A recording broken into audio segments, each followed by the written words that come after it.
If you believe in Judgment Day, I have to seriously question your judgment. If you believe you're in a long-term relationship with an all-powerful space daddy who will, after you die, party with your ghost forever, you can't have my vote even for Miss Hawaiian Tropic. I can't trust you at the levers of government because there's an electrical fire going on in your head. Maybe a president who didn't believe our soldiers were going to heaven might be a little less willing to get them killed. Oh, wait, am I supposed to laugh now? Bill Maher,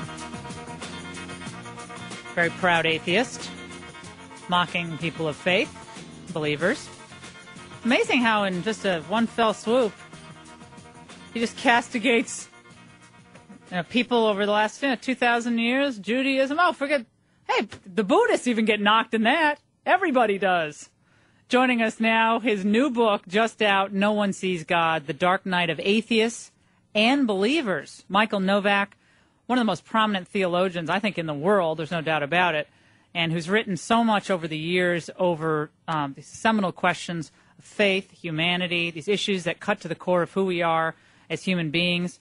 He's at the American Enterprise Institute and, of course, has taught at Harvard and Stanford and held academic chairs, Notre Dame, Syracuse. And the recipient, I always forget, 1994 Templeton Prize, an award that's gone to Alexander Solzhenitsyn, which we remember, Mother Teresa, Charles Taylor. And he's with us now. Micahel, great to see you. Oh, good to be with you. You hear that from Bill Maher, and you were kind of smiling knowingly on the other side of the studio. I guess it doesn't surprise you because that's one of the areas where you really can mock with impunity. Yeah, it's comedy, but still, the words of George Washington went through my head. In vain does that man call himself a patriot who undermines, I'm paraphrasing, undermines the pillars of our form of government, namely religion and morality. Now, you talk about the dark night and the dark night of atheists, and someone who is a believer, I'm a proud Catholic, I understand what you're saying about the darkness of atheism, but tell us about the dark night of the believers.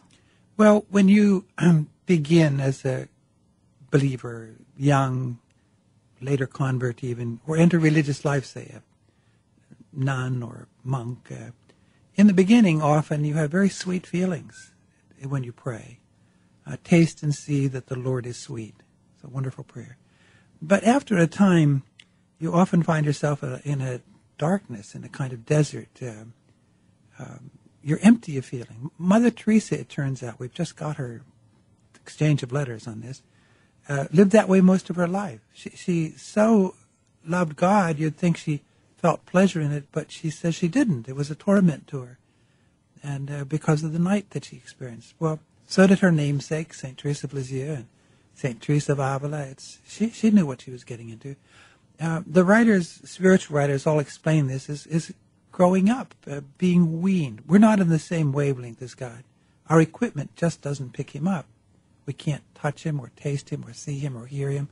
He's outside the range of our senses or imagination or memory. And so even when we know for sure that God is present with us, it's not a question of doubt. Even when we know, it's an unseeing knowing. It's an unsatisfying knowing in that sense. Your normal human apparatus isn't getting the rewards it's accustomed to. And so that, most believers go through stretches of that at some point in their lives. Not everybody, but a good many. And her point through all of this was that don't let those moments of darkness and doubting deter you from your faith, which is still your anchor, even through it all. And that's, to me, the sign of someone's greatness, when they're able to transcend even their own internal doubtings and discouraging days, one after the other after the other. You look at John McCain in prison and exhausted and beaten and bones broken. He must have had something like that. I haven't seen any word of it, but he must have. Just like people in the Soviet interrogation halls and the halls of the Gestapo. They were asked to sign pieces of paper which implicated them or their bishop or other people in things they didn't do, and they just could not bring themselves to sign them, even though every bone in their body ached, even though their whole body was being destroyed. So what were they trying to be faithful to? They asked themselves, why this light? Why must I not violate? And they realized it's not just part of themselves. They're participating in a light that's greater than themselves, before whom they can be destroyed. And that's how many people discovered God, actually, in this century, in the darkness. So much of the criticism in the popular media of faith, Christianity in particular, I think links Christianity to a sense of ignorance and irrationality, that you have to be, not to keep harping on Bill Maher, but he repeats what a lot of people say. Well, to believe in this fairy tale, this is irrational. There's no rationality here. I mean, how do we trust you? And you write about, obviously, the important link and the need to restate faith with reason as we move across, human time and understand that link. First move of the atheists, it occurred even in calling themselves the enlightened, or as Professor Dawkins does today, the brights. Thank God Christopher Hitchens, another prominent atheist, refuses to do that. It's all on the good side of Christopher for that. But that is an implicit form of bigotry. It means the rest of us belong to darkness, and they have no respect for us, just as Bill Maher didn't, just contempt. Electric circuits going off. How can you be equal citizens with someone whom you treat with such contempt? How can you have a reasonable conversation with people like that? And one of the things that secularists really have to learn in this new world, in which they are a small island surrounded by a sea of growing religion, they really have to learn to show some respect and put themselves in the moccasins of believers. At least, you don't have to agree, but at least see what it is that we see. What's the most compelling reason-based approach to faith that you can articulate? You write about it in your book, but you say it's critical to grow the faith community in the United States and throughout the world, that reason be part of this great conversation. Yeah, in the United States, the religion of most of us in the United States has had a split in it for a long time that's unfortunate, a split between reason and faith. That shouldn't be there. That's not the highest form of Christian belief and understanding, which is that in the beginning was the Logos, in the beginning was the Word, the insight, the intelligence. And it's part of the Christian vocation to pursue that intelligence, to love it everywhere. That's why those monks spent years copying by hand the ancient books, so that we would carry that wisdom with us and wouldn't forget it, because that's a tribute to the light of our reason that God gave us. And we're supposed to let that unfold. One of the great compelling evidences for faith for most of us is simply the drive to ask questions. Even little children just want to know why about everything. Why about everything? And what we come to see as we grow older is this faith has this desire to question has no limits. It's infinite. And that's our first taste of the infinite. That's our first taste of the experience, that nothing finite will satisfy us. We just have to know and know and know and know and know. We have to understand, be perplexed, work, study to figure it out. And that's one of the signs of God's life within us. There are two great names for God in the most religious traditions: light and love. The seeking of the light, the seeking to the answer. You're in a group and everybody starts to laugh, and you didn't get it. And you nudge somebody and say, I didn't get it. And they say a word or two to help you catch the irony, and suddenly the light goes on in your head. We seek that light in all sorts of things. You write about visible progress in this world where we are today, in the year 2008. And what's called progress, should we ever question the fact that in sometimes progress could ultimately lead to our destruction, that what we call progress is actually a step closer to our demise here on Earth? What do you mean by that? Well, I'm not sure it is a step to our demise, but it can be. I think most people have seen this. There's been a great revolt against reason, which I think is unfortunate in the last 20 or 30 years. Well, the last 40 years in the universities, postmodernism it's called, or earlier it was existentialism. The denial, the contempt for the Enlightenment, the hatred for modern progress, thinking of it as a phallic symbol of masculine logic and so forth, which has to be knocked down. And reason has no capacity really to defend itself in a culture. I mean, obviously individuals can.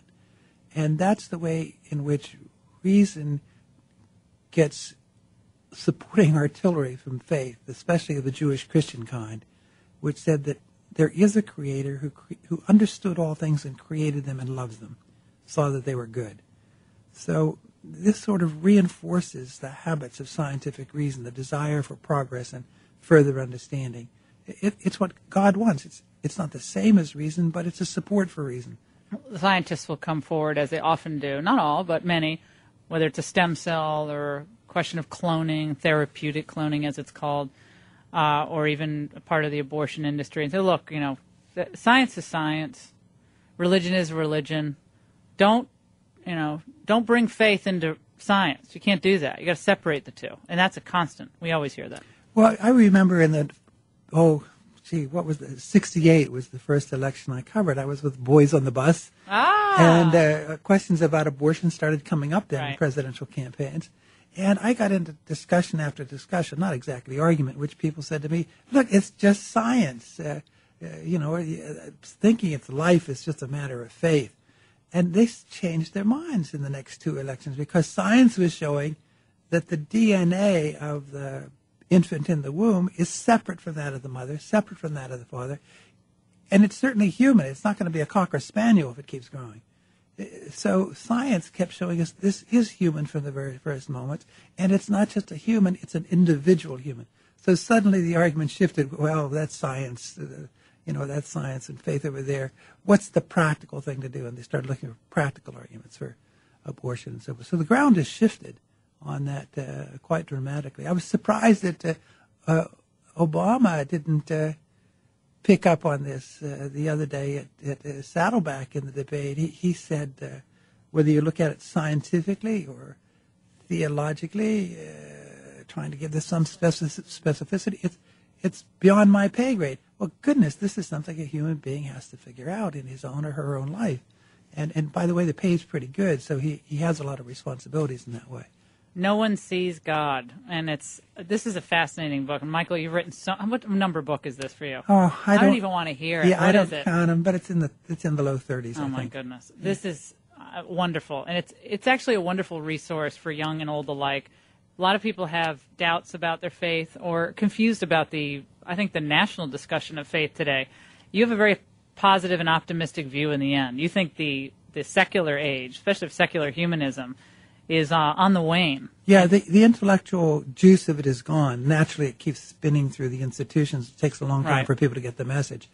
But you can't go on believing it's all random and by chance and expect people to live meaningful lives and to sacrifice themselves. Why bother? Culture can't. Yeah, culture. Yeah, you should just take as much as you can get right now. If there's no point in all this. Maybe a few rare people. Again, George Washington said that. Maybe for a few rare people, persons of a peculiar character, he said, can do this, but most people can't. All I know is one of the first things my daughter did, on my cross I wear, the scapular around my neck, one of the first things she did, I told her what it was. She always reaches to kiss Jesus. She always, and it's funny, I never told her to do that, but it's an instinct. Yeah. It's fascinating. And Michael, thank you for writing this book.